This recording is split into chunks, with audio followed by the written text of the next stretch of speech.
আমলাদের নৈতিকতা নিয়েও কথা বলেছেন, প্রশ্ন তুলেছেন এবং সম্পদের সীমাবদ্ধতা নিয়ে কথা বলেছেন। সেবার যে বিকেন্দ্রীকরণ সেটি নিয়েও বলেছেন এবং একটা চর্চা যেটিকে গুরুত্ব দেওয়া হয়েছে। আমি আপনার কাছ থেকে এটাও শুনতে চাচ্ছিলাম যে সেই চর্চাটা শুরুটা হয়তো কোনো না কোনোভাবে আমাদের শিক্ষা প্রতিষ্ঠান থেকে, এবং সেটা ছোটোবেলা থেকেই আমরা যে ওই যে একটা মিথ্যা দিয়ে একজন রাজনীতিবিদ শুরু করেন, আমাদের স্কুলগুলোতেও কেননা কেমন করে যেন অনেকটা শুরু হয় মিথ্যে দিয়ে, সেটা বয়স কমানো থেকে শুরু করে বয়স বাড়ানো থেকে শুরু করে চলছে এবং বিভিন্নভাবে বিষয়গুলো আসছে।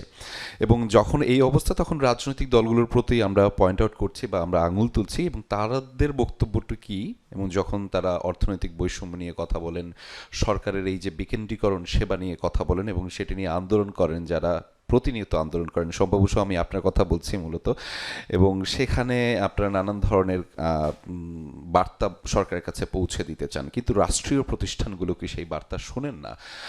সেই প্রতিষ্ঠানেরগুলোর কি আপনি আপনার কথাটা পৌঁছাতে পারেন না যে আপনি যে দুর্নীতি করছেন, রাষ্ট্র যে দুর্নীতি করছে, রাষ্ট্র যে দুর্নীতিকে প্রশ্রয় দিচ্ছে, আপনারা কি কোনোভাবে ব্যর্থ হচ্ছেন সেই রাষ্ট্রের কাছে আপনার বার্তাটা পৌঁছে দেওয়ার জন্য? সবাইকে শুভেচ্ছা জানাই। ব্যর্থ বলতে আমরা আসলে যেটা ম্যাডামের কথার সুর ধরে আমি বলছি, স্নিগ্ধা ম্যাডামের, যে আমাদের পুরো প্রক্রিয়াটাই কিন্তু এখন দুর্নীতির ভিতর আমরা আছি। তো সেই জায়গাটায় আমরা, যে উনি বললেন যে আমাদের কালচারাল জায়গাটা চেঞ্জ করা, সেটাই আমরা কিভাবে করব। আমরা কিন্তু যেটা আমাদের দল থেকে আমরা যেটা বুঝি, বাংলাদেশের সমাজতান্ত্রিক দল বাসদের পক্ষ থেকে, যে একটা পুঁজিকেন্দ্রিক ক্ষমতা কাঠামো কখনোই পুরোপুরি দুর্নীতিমুক্ত হতে পারে না, কারণ পুঁজির ধর্ম হচ্ছে মুনাফা করা। তো সেই জায়গা থেকে মুনাফার কিন্তু কোনো নীতি নৈতিকতা থাকে না। ফলে যখন একটা রাষ্ট্রের প্রধান ভিত্তি হয়ে ওঠে, যে পুঁজিবাদী সমাজের যেটা ব্যবস্থা হয়ে ওঠে, যে অর্থ থাকলে সব কিছু পাওয়া যায়, ফলে যে কোনো প্রকারে অর্থ আয়টাই হচ্ছে সেখানে মুখ্য বিষয় হয়ে যায়। এখানে কোনো নীতি নৈতিকতা, সেই মূল্যবোধের বিষয়গুলো কিন্তু বিসর্জন হয়ে যায়। যার কারণে আমরা মনে করি যে এটা যদি একদম সমূলে উৎপাটন করতে হয়, তাহলে যত বেশি গণমুখী অর্থ ব্যবস্থা করা যাবে, যত বেশি প্রশাসন সমস্ত রাষ্ট্র কাঠামোকে জবাবদিহিতার আওতায় আনা যাবে, যত বেশি এটাকে আপনার আইনের শাসন প্রতিষ্ঠা করা যাবে, আইন শৃঙ্খলা পরিস্থিতির উন্নতি করা যাবে, একটা গণতান্ত্রিক চর্চা সমস্ত জায়গায় চলবে, মানুষের অধিকার তার কাছে সমুন্নত থাকবে, তত বেশি কিন্তু দুর্নীতিটা কমানো সম্ভব হবে। মানে একদম পুঁজিবাদী ব্যবস্থায় পুরোপুরি দুর্নীতি, এমনকি আপনি যদি বিশ্বের দেশগুলোও দেখেন, ট্রাম্পও কিন্তু দুর্নীতিগ্রস্ত মানুষ। তো সারা বিশ্বব্যাপী এখন দেখা যাচ্ছে যে দুর্নীতি কিন্তু হয়তো একটা বিভিন্ন ইউরোপিয়ান কান্ট্রিগুলোতে দেখা যাচ্ছে যে নাগরিক যা সেবার ক্ষেত্রে হয়তো দুর্নীতিটা নাই, কিন্তু বড় পর্যায়ে দুর্নীতি রয়েছে।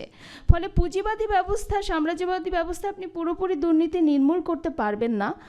যত বেশি আমি বৈষম্য কমিয়ে আনবো, তত বেশি দুর্নীতিকে কমিয়ে আনা সম্ভব হবে বলে আমরা মনে করি।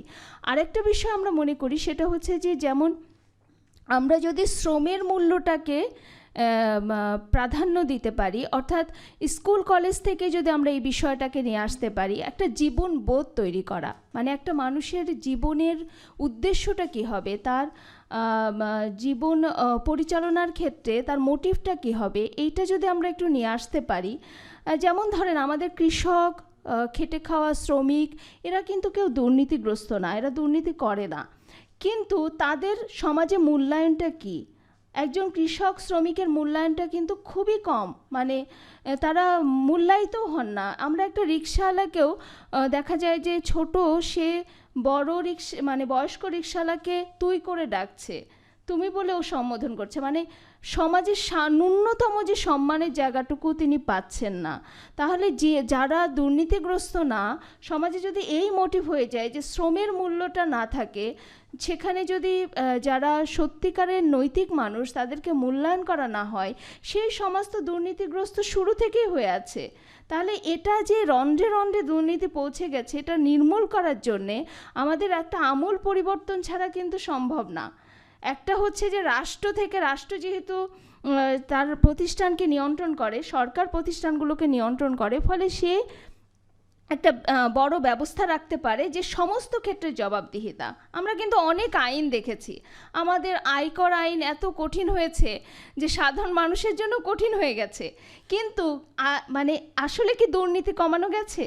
আইন কিন্তু কঠোর কঠোর আইন আছে, কিন্তু আমরা দেখছি যে সেই প্রয়োগগুলো মানে জবাবদিহিতার জায়গাগুলো কিন্তু সঠিকভাবে নাই, প্রয়োগটা হচ্ছে না। এবং সমস্ত ক্ষেত্রে গণতান্ত্রিক ব্যবস্থার চর্চাটা যে হওয়া দরকার সেটারও কিন্তু আমরা অভাব দেখছি। আমি যদি একটু উদাহরণ দিই, সেটা আমরা দেখব যে আমরা গত আমলের কথাও যদি বলি, সেই সাবেক প্রধানমন্ত্রী যখন শেখ হাসিনা ছিলেন তখন তিনি তার পিয়নের দুর্নীতির কথা বলছিলেন যে 400 কোটি টাকা। এবং দেখেন আমরা কিন্তু মানে সেটার কোনো মানে তিনি এক ধরনের গর্বের সাথে যেন বলছেন, মানে এটার কোনো বিচার হচ্ছে না সেটা নিয়ে, এত ভয়াবহ দুর্নীতি। আমরা কিন্তু একটা গণ অভ্যুত্থানের মধ্য দিয়ে একটা নতুন স্লোগান শুনলাম যে নয়া বন্দোবস্ত, বৈষম্যমূলহীন বাংলাদেশের কথা শুনলাম, কিন্তু আমরা যখন অন্তর্বর্তীকালীন সরকার গঠিত হলো তার পরপরই কিন্তু আমরা দেখলাম যে প্রধান উপদেষ্টাদের 666 কোটি টাকা খুব দ্রুত মওকুফ হয়ে গেল। তো এই দৃষ্টান্তগুলো কি ভালো? এই দৃষ্টান্তগুলো কিন্তু আমরা দেখি যে এক ধরনের যে ক্ষমতাকেন্দ্রিক যে মানে ক্ষমতা কেন্দ্রিক যে বিষয়গুলো থাকে, দুর্নীতির বিষয়গুলো থাকে, সেগুলো কিন্তু এই সব দৃষ্টান্তের মধ্য দিয়ে আমরা মনে করি সেটা আরও প্রশ্রয় পায়।